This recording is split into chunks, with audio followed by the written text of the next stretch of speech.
Okay, today I'm going to explore one type of learning management system with you, or LMS, and the one we're going to be exploring is called Edmodo. But of course there's many other kinds out there, and I'll put a link to a blog that lists some of the other LMS systems out there. But Edmodo is pretty good, and it is also free for educators and students, so I just decided to use this one, and yeah, I think it'll be great for any teacher in the K-12 school system. So first of all, you'll want to create an account. I'm just going to sign in because I already have an account. But it isn't too tricky to set up an account. It's a very quick process, so you can pause the video while you set up your account.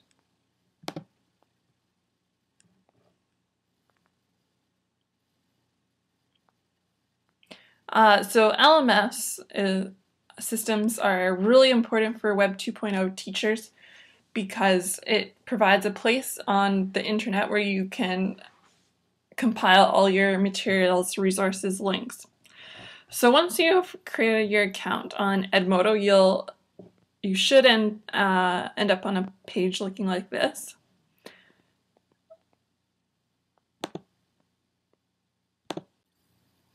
Some important things to note is you were probably asked to join different groups depending on your teaching areas. So you'll find these communities down on the left-hand sidebar here. And so I have career and tech, computer technology, and social studies. And then the top left navigation panel here is where you find your most important tabs. You have your home page, your planner. This will pull everything from any courses you're leading and put it all into your planner. So I have created an assignment in my Social Studies 10 class, and it appears here. And you can experiment with creating events, and you can send these events to different people, and it will I think they need to have an Edmodo account though, but yeah, if you're having a staff meeting or something, you could use that. Progress, I haven't played around too much with yet. But if you want to create badges for your students, this could be seen as a type of reward. And the library. So I think the most important things that we need to explore today are library and groups. So first of all, in the library, you can, you'll see along the left sidebar here, there's important things to note. You can add to the library and upload links. So you can upload a link of a website. So let's see, cbc.ca, title, sure. And that will just pop up in your library, and it'll take a while to load the image front page, but it'll eventually show up there, so you can easily recognize it. And then you can filter by type, so you can filter either by files or links. You can also upload files. And if you have received any posts from other people, if someone sent you a video, a file, an image, so this will be coming to you on your homepage. It'll show up here, so it's nice you don't lose those things. And you can also synchronize with your Google Docs account, which is really awesome, I think. And also you can create folders for different classes that you have. So you can say new, let's say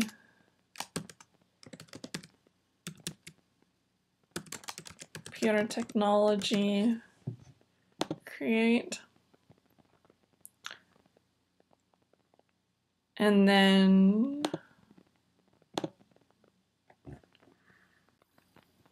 if you want to place media files in that folder, you will just go back to your main library and say you click on the file that you want. So this is my blog, and you can assign it to a folder. So we want it to go to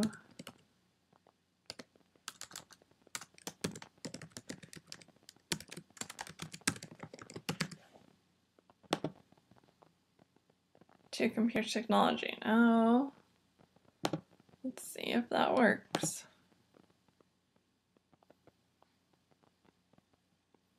Did not work.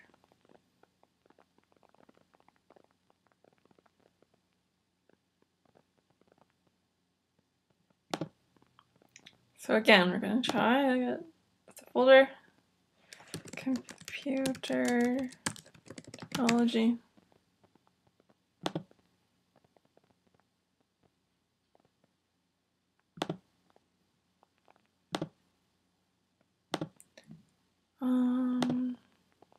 Let's try a different one.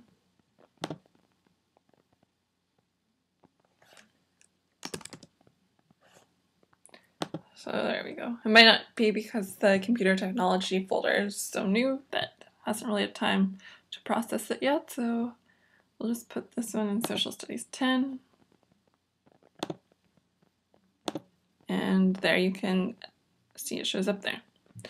So now you're probably wondering, how do I share this or create a class that you can share all these different things with?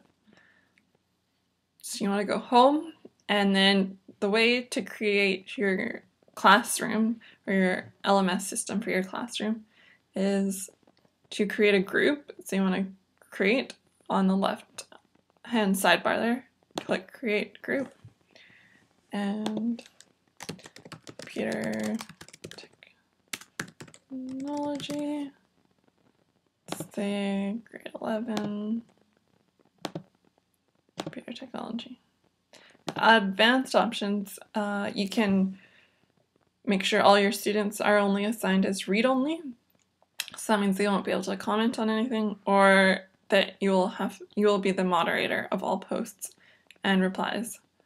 So that's something to consider if you're worried about, I don't know, inappropriate online conduct or something like that. And so now it's really simple to invite your students. They explain it right here on Edmodo. You give them this code, and it's the group code. And then you can lock this so that no one can get in, or leave it unlocked so that anyone with the code can get into the group. So once you give that to your students, they'll have to create an account. And it's not a requirement to provide your email for the accounts, which is good. You just need a username and password. And I believe there is a privacy agreement, so if your students are under the age of 13, they have to have parental consent. So that is something you'll need to consider if you want to set up this type of an LMS. So once that is created, I will just go back to my Social Studies 10 group. You can start posting. So yeah, this is just a sample of what the page might look like when your students view it. You can set up polls very easily. So if you want to know if students have a Twitter account, you can ask them right on your Edmodo group. And you can also post your assignments here.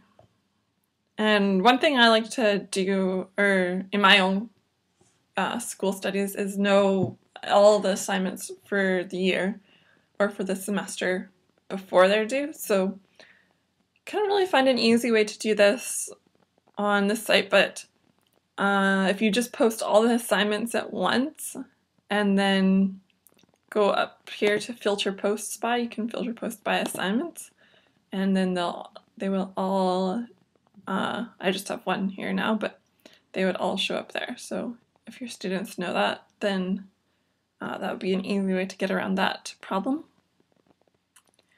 And here we have folders.